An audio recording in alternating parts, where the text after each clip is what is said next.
Hello बच्चों, चलिए प्रश्न को पढ़ते हैं और समझते हैं। निम्नलिखित सारणी 400 नियॉन लैंपों के जीवन कालों को प्रदर्शित करती है और ये हमें सारणी यहाँ पर दी गई है।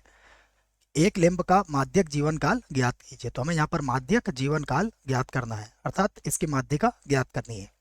प्रश्न को हल करने से पहले हम प्रश्न के लिए मुख्य अवधारणा लिखेंगे। तो यहाँ से लिख लेते हैं प्रश्न के लिए मुख्य अवधारणा, जिसकी सहायता से इस प्रश्न को हल किया जाएगा। मुख्य अवधारणा में हम माध्यक ज्ञात करने का सूत्र लिखने वाले हैं।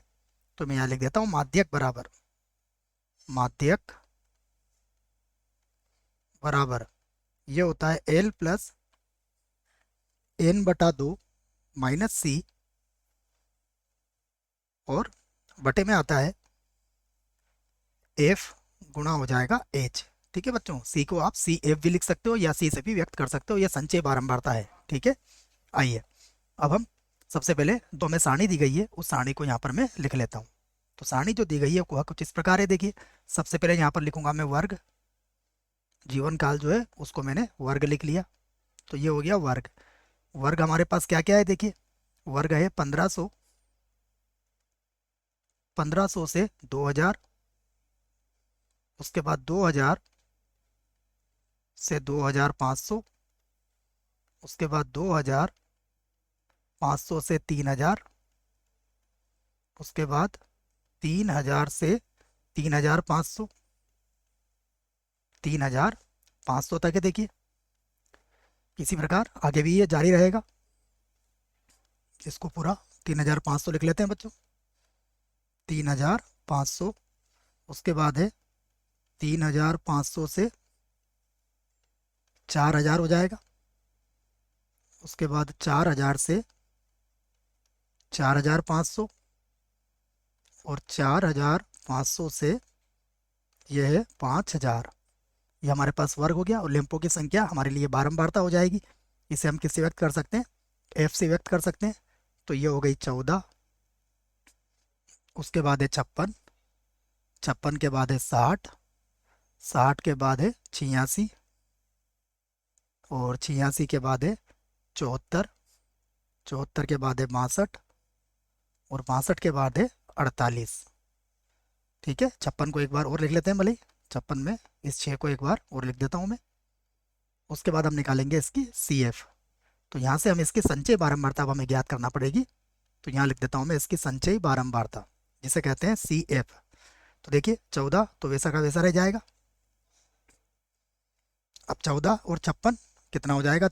ये हो जाएगा 70, 70 और 60 ये हो जाएगा 130, 130 और 86 ये हो जाएगा 216, 216 और 74 ये हो जाएगा 290, 290 और 62 ये हो जाएगा 352, 352 और 48 ये हो जाएगा 400।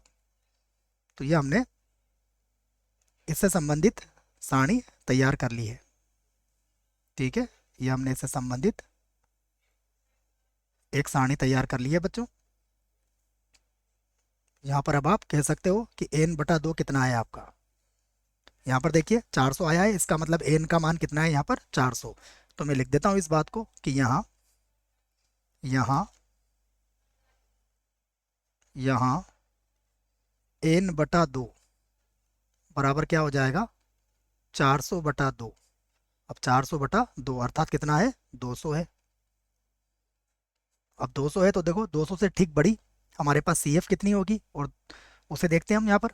तो 200 से ठीक बड़ी CF क्या है? 216 है। तो ये जो 216 है, इससे संबंधित ये जो मैं पंक्ति आपको दिखा रहा हूँ, ये हमारा माध्यिका वर्ग हो जाएगा। तो हम कह सकते हैं कि माध्यक वर्ग है। इसलिए इसलिए माध्यक वर्ग,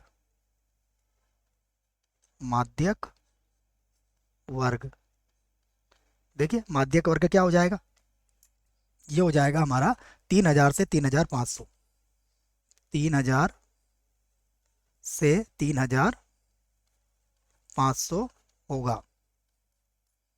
तो अब आप इससे संबंधित सारे मान ज्ञात कर लेते हो या कर सकते हो। अतः देखिए सबसे पहले तो आप मान लिखोगे L का। अतः L बराबर कितना हुआ? L बराबर हो गया 3000। दोनों का अंतर कितना है? 500 का। ठीक है, तो ये हमारे पास हो गया h बराबर, तो h बराबर कितना हो गया हमारे पास 500। उसके बाद देखते हैं, ये हो जाएगा हमारे पास f का मान कितना है 86, तो f का मान हो जाएगा 86, f का मान हो गया 86। और 86 के बाद अगर माध्यिका सी एफ की बात करें तो देखो इससे ठीक माध्यिका वर्ग के ठीक ऊपर वाली सी एफ क्या है हमारी 130, तो सी एफ का मान कितना हो जाएगा, या सी भी बोल सकते हैं इसको, तो सी बराबर कितना हो गया 130। ये सभी मान हमने लिख लिए हैं। अब हम यहाँ पर माध्यक इसका ज्ञात कर सकते हैं, तो माध्यक बराबर, माध्यक बराबर एल का मान कितना होगा 3000 प्लस एन बटा 2 कितना आया हमारा 200 माइनस सी कितना आया है 130 और बटा बटे में एफ कितना है, एफ है 86 और गुणा एच का मान कितना है, एच का मान है हमारे पास 500। तो ये हो जाएगा 3000 प्लस, देखिए 230 में से इसे हटा देंगे तो ये हो जाएगा 70 गुणा में आ जाएगा 500 और बटा हो जाएगा 86।